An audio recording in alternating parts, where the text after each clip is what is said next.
Yosef Hidayah merupakan seorang anak yang dibesarkan di dalam keluarga PNS. Diketahui bahwa keluarga Yosef memiliki sebuah lapangan golf di Lembang, Bandung. Sampai di usianya yang sudah cukup dewasa, Yosef semakin sering bermain golf dengan teman-temannya. Sebelum menikah, Yosef sempat bekerja sebagai kontraktor proyek di daerah Subang, Jawa Barat. Saat bekerja di sana, ia menemukan seorang wanita yang berhasil memikat hatinya. Wanita itu bernama lengkap Tuti Suhartini. Yosef pun telah jatuh cinta kepada Tuti. Ia lalu meminang wanita tersebut untuk dijadikan pendamping hidupnya. Setelah resmi menikah, Yosef dan Tuti memutuskan untuk bertempat tinggal di Subang, Jawa Barat. Dalam pernikahan itu, keduanya dikaruniai 2 orang anak. Si sulung merupakan anak laki-laki yang diberi nama Yoris. Sedangkan si bungsu terlahir sebagai anak perempuan yang bernama Amalia Mustika Ratu atau yang akrab disapa Amel. Keluarga Yosef terlihat begitu bahagia. Mereka selalu menjalani kehidupan dengan penuh sukacita. Tetangganya pun banyak yang menilai bahwa keluarga Yosef tidak pernah mengalami masalah yang pelik. Sayangnya, keharmonisan keluarga Yosef lama-kelamaan memudar. Cinta dan kasih sayang yang selalu dipupuk di setiap harinya sejak awal tahun 2000 mulai sirna begitu saja. Yosef yang awalnya senantiasa setia terhadap Tuti, tiba-tiba saja berpaling dan mulai suka bersenang-senang dengan wanita lain. Akibat sikap si pria yang berubah drastis, Yosef dan Tuti pun sering bertengkar hebat. Tak jarang mereka melakukan pertengkaran di hadapan anak-anak. Padahal kala itu Yoris dan Amel masih belum dewasa, sehingga mereka tidak terlalu mengerti tentang masalah yang sedang dibahas oleh sang ayah dan sang ibu.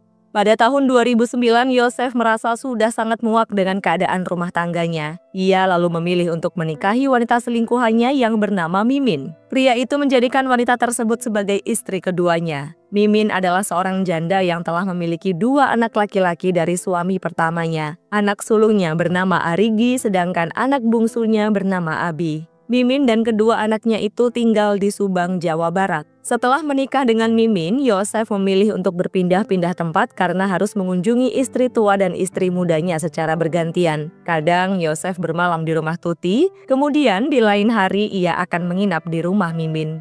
Akan tetapi, menurut pengakuan kakak Tuti, Yosef jarang tidur di rumah adiknya setelah menikahi wanita lain. Pria itu jarang berada di rumah istri tuanya karena seringkali ditelepon oleh istri mudanya. Kala itu, ketika Tuti mendengar tentang Yosef dan Mimin yang sudah menikah secara siri, ia tidak kaget sama sekali. Karena wanita itu sudah mengetahui hubungan gelap suaminya dengan Mimin. Bahkan, Tuti sudah memahami adanya perselingkuhan keduanya jauh-jauh hari sebelum mereka memutuskan untuk menikah siri. Meski merasa sangat sakit hati, Tuti memilih untuk tetap mempertahankan rumah tangganya demi kebaikan anak-anaknya. Tuti memang dikenal sebagai sosok wanita yang tegar dan selalu bersikap lapang dada. Ia juga selalu menerima apapun yang terjadi kepadanya walau sangat menyakitkan sekalipun. Sebagai istri tua, Tuti berusaha bersikap ramah dan baik hati kepada Mimin. Ia pun bertekad untuk menjalin hubungan yang baik dengan wanita yang telah merebut suaminya itu. Oleh sebab itulah Mimin juga merasa nyaman dan dapat mendekatkan diri dengan Tuti. Ia juga bersikap baik kepada Amel dan berhasil mendekati anak tersebut.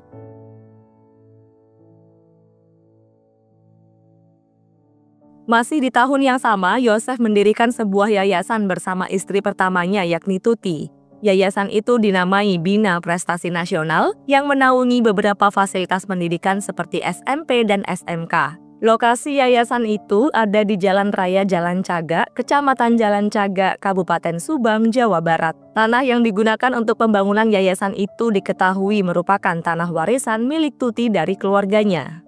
Yosef pun menjabat sebagai dewan pembina di yayasan tersebut, sedangkan Tuti menjabat sebagai bendahara. Saat menjalankan yayasan, mereka berdua juga menunjuk Mimin sebagai sekretaris. Selain itu, Tuti dan Yosef juga menunjuk beberapa kerabatnya untuk menjadi staf di yayasan tersebut. 1 tahun kemudian, Yoris, anak sulung Tuti dan Yosef, telah beranjak dewasa dan sudah menyelesaikan pendidikannya. Pria muda itu lalu diangkat menjadi ketua yayasan oleh sang ayah dan sang ibu. Sejak Yoris ditunjuk sebagai ketua yayasan, hubungan Tuti dan Mimin menjadi tidak akur. Selain itu, masalah keuangan di dalam Yayasan Bina Prestasi Nasional juga menjadi tidak teratur. Kemudian pada tahun 2013, Mimin dipecat dari yayasan itu karena suatu permasalahan. Tuti juga kerap kali merasa jengkel dengan wanita itu karena mobil Alphard milik keluarganya sering dipakai oleh Mimin secara sembarangan. Kemudian pada tahun 2020 Amel berhasil menyelesaikan pendidikannya di tingkat perguruan tinggi. Amel lulus dari jurusan manajemen di Universitas Unicom yang terletak di daerah Bandung. Setelah lulus kuliah, Amel diangkat menjadi sekretaris di yayasan milik orang tuanya. Saat bekerja di yayasan itu, Amel mendapatkan gaji sebesar 10 juta rupiah per bulannya. Di tahun pertamanya, Amel sering berselisih paham dengan sang ayah. Wanita muda ini sering kali menentang keputusan ayahnya. Terlebih lagi, sang ayah sempat akan mencairkan uang yayasan untuk membeli sepeda motor merek NMAX, padahal pembelian itu termasuk kebutuhan pribadi yang tidak mendesak. Karena keputusannya ditentang oleh sang anak, Yosef pun menjadi marah besar. Hingga akhirnya Amel terpaksa membiarkan ayahnya mencairkan dana yayasan untuk membeli sepeda motor itu. Seiring berjalannya waktu, yayasan tempat kerja Amel selalu saja mempunyai masalah keuangan. Sampai-sampai masalah itu bergulir ke dalam rumah tangga orang tuanya. Selama Amel mempunyai jabatan di yayasan itu, keluarganya mengalami perpecahan hanya karena persoalan keuangan di instansi milik mereka. Yosef sebagai salah satu pendiri sering kali memanfaatkan uang yayasan untuk kepentingan pribadi. Padahal Amel sudah mengingatkan dan bahkan melarang ayahnya untuk tidak melakukan praktik-praktik semacam itu. Di setiap harinya, keluarga Yosef dan Tuti selalu mengalami pertengkaran yang hebat hanya karena masalah keuangan yayasan. Puncak dari permasalahan ini yakni kejadian tragis yang terjadi pada bulan Agustus 2021. Tepat pada tanggal 18 Agustus 2021, warga Subang digegerkan dengan berita tentang Amel dan Tuti yang meninggoy secara misterius di rumah mereka sendiri. Pasangan ibu dan anak itu ditemukan dalam keadaan tak bernyawa di dalam bagasi mobil. Keduanya berada di dalam mobil Alphard yang sedang terparkir di garasi rumah. Selain itu, kondisi rumah mereka juga sangat berantakan, barang-barang berserakan dan banyak genangan cairan merah di sekitar rumah tersebut. Bagian belakang dari rumah itu juga dipenuhi oleh ceceran bercak-bercak merah yang terdapat di permukaan lantai. Karena temuan itu, Yosef segera melaporkan kondisi rumah istri tuanya ke pihak kepolisian. Tak lama kemudian, polisi datang ke TKP dan langsung melakukan proses evakuasi. Pihak kepolisian lalu membawa tubuh Amel dan Tuti ke rumah sakit untuk dilakukan proses otopsi. Tubuh Amel dan Tuti ditemukan untuk pertama kalinya oleh Yosef di rumahnya yang terletak di Subang, Jawa Barat. Para warga dan pihak keluarga korban yang mendapat kabar duka itu tentu saja merasa sangat kaget. Salah satu keluarga Tuti dan Amel bahkan ada yang menangis sampai jatuh tersungkur di atas permukaan tanah. Yosef sebagai ayah dan suami serta saksi kunci atas kasus ini mengaku sangat sedih. Pria ini juga terlihat sangat sedih dan menangis sejadi-jadinya saat prosesi pemakaman Tuti dan Amel sedang berlangsung.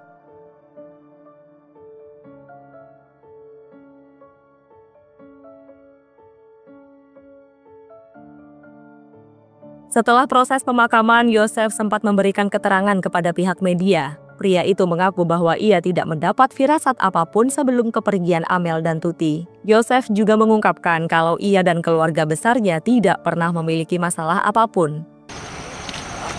Semua memberikan doa yang terbaik untuk anak istri saya, Amelia Mustika Ratu binti Yosef. Diterima iman Islamnya, dijadikan ahli ibadah, ahli surga oleh Allah Subhanahu wa Ta'ala. Ada firasat nggak sih Pak sebelumnya Pak? Tidak ada sama sekali, jauh dari firasat apapun dan tidak ada masalah apapun.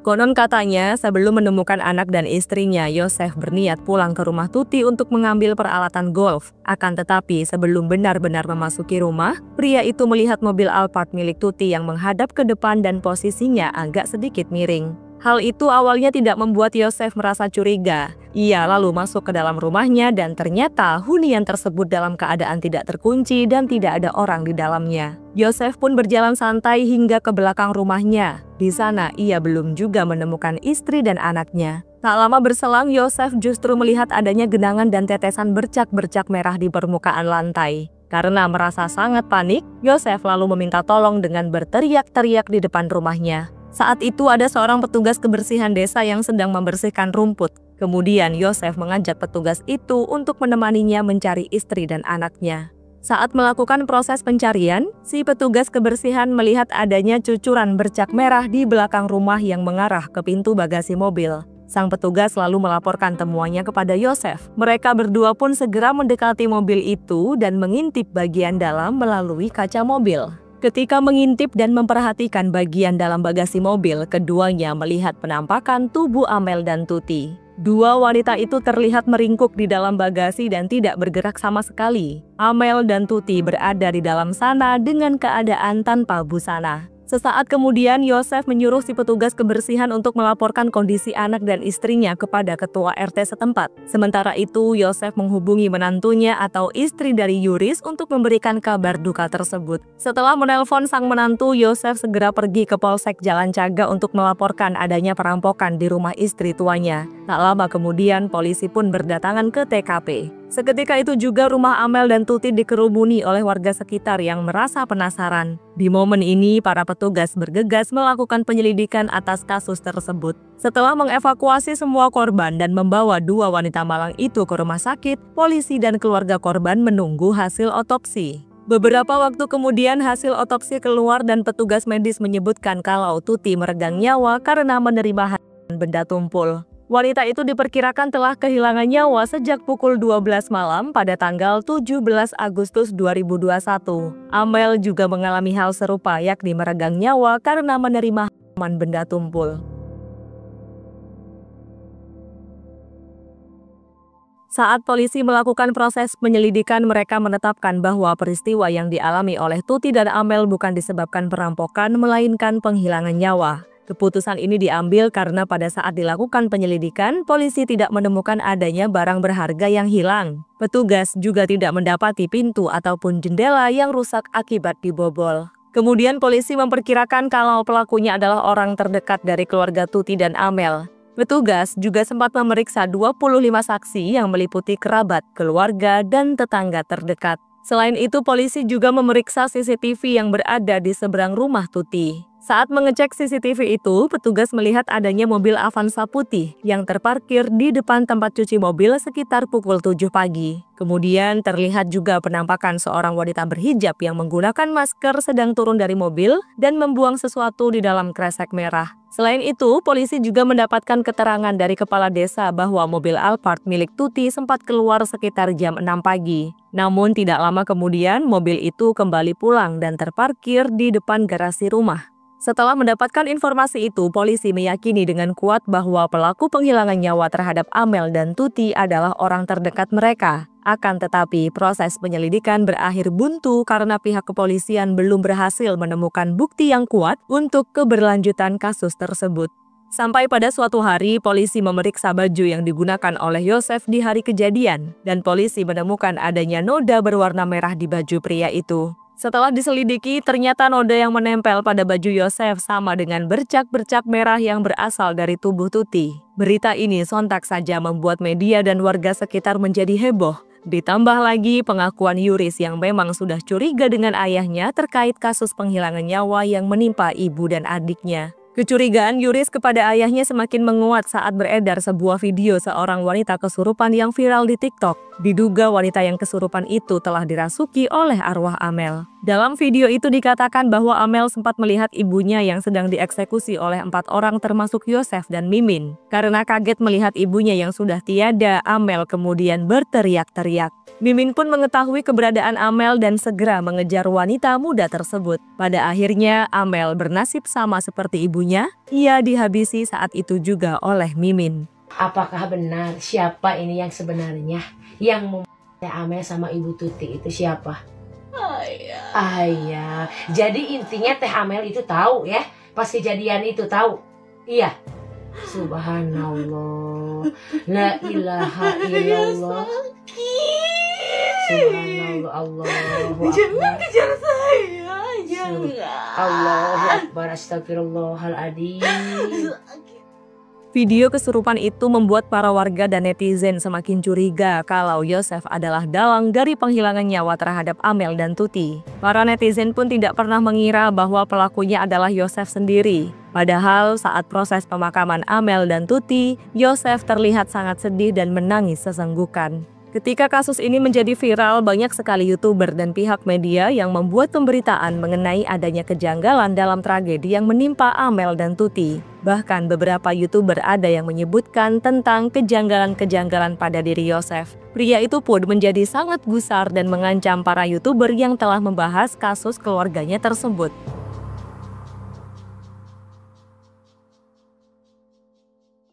2 tahun kemudian, tepatnya pada tanggal 17 Oktober 2023, Danu yang merupakan salah satu keponakan Tuti, tiba-tiba saja menyerahkan diri ke kantor Polda Jawa Barat. Danu mengaku bahwa ia adalah salah satu pelaku yang menghilangkan nyawa Amel dan Tuti. Selain itu, Danu juga mengaku bahwa ia tahu betul terkait kronologi dari peristiwa tersebut. Di kantor polisi, Danu menceritakan detail kronologi yang menimpa Amel dan Tuti. Awal mulanya pada tanggal 17 Agustus 2021, sekitar pukul 11 malam, Danu sedang berada di rental PS. Tiba-tiba saja ia dihubungi oleh Yosef yang mengajaknya ketemuan di sebuah warung nasi pecel lele yang tidak jauh dari rumah Tuti.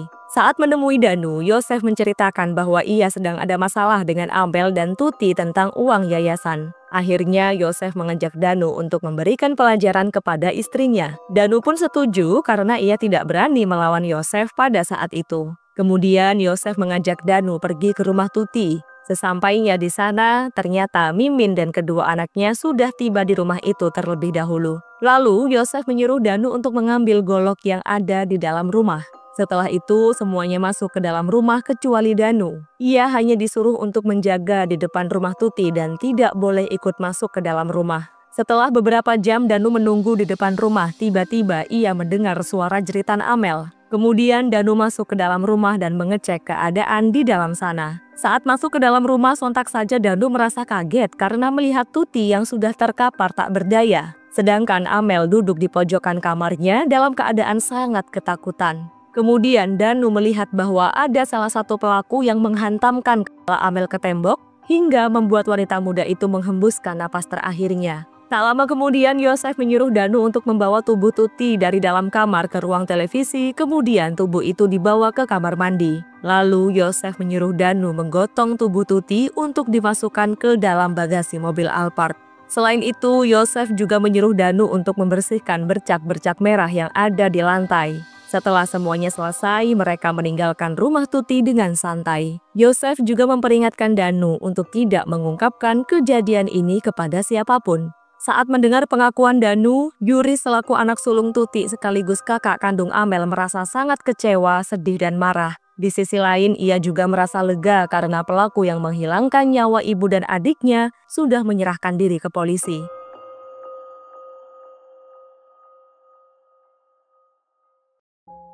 Pengakuan Danu membuat tim forensik dan penyidik dari kepolisian menguatkan dugaan mereka. Karena dari pengakuannya, Danu sepertinya memang benar-benar mengetahui kondisi Amel dan Tuti di hari kejadian. Kondisi rumah korban juga sesuai dengan pernyataan Danu. Setelah menyerahkan diri dan membuat pengakuan yang sangat mengejutkan banyak orang, Danu ditetapkan sebagai salah satu tersangka. Pria ini lalu menawarkan diri untuk membantu pihak kepolisian dalam menyelesaikan kasus tersebut. Tak lama kemudian, Yosef ditangkap oleh pihak berwajib, tapi pria itu tidak mau mengakui kejahatan yang telah dilakukannya. Yosef justru mengatakan bahwa pernyataan Danu adalah sebuah kebohongan atau pengakuan palsu yang dibuat-buat. Meski begitu, polisi tetap bersikukuh pada keyakinan mereka. Pihak kepolisian lalu menetapkan Yosef sebagai tersangka utama. Selain Danu dan Yosef, Mimin dan kedua anaknya juga diperiksa oleh pihak kepolisian. Dan akhirnya, mereka bertiga juga ditetapkan sebagai tersangka atas kasus tersebut.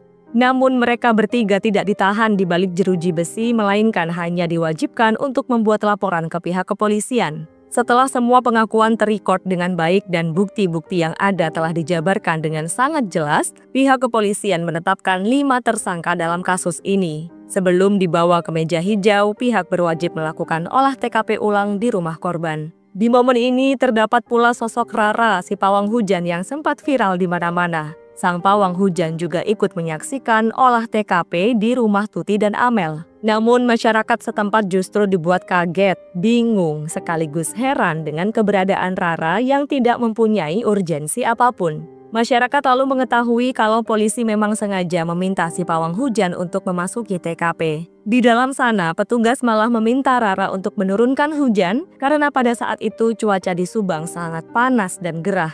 Bagi masyarakat setempat dan keluarga korban, yang terpenting adalah proses olah TKP ulang dapat berjalan dengan lancar dan sesuai harapan mereka. Setelah olah TKP ulang selesai, polisi menemukan beberapa bukti tambahan dan mengetahui motif para tersangka. Ternyata, para pelaku menghabisi Tuti dan Amel karena adanya masalah keuangan di yayasan milik keluarga korban.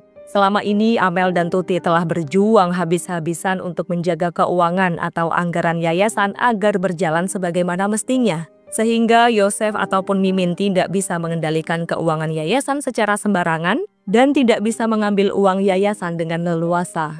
Meski polisi sudah menetapkan tersangka, melakukan penyelidikan ulang dan mengumpulkan bukti-bukti, keputusan final untuk kasus ini belum juga terdengar. Hingga sekarang belum ada keputusan yang pasti mengenai sanksi hukum yang akan diterima oleh semua pelaku. Akan tetapi, Direktur Reserse Kriminal Umum Polda Jabar yakni Kombes Pol Surawan sempat mengatakan kalau para pelaku akan dijerat dengan pasal 338 KUHP atau pasal 340 KUHP tentang penghilangan nyawa secara berencana.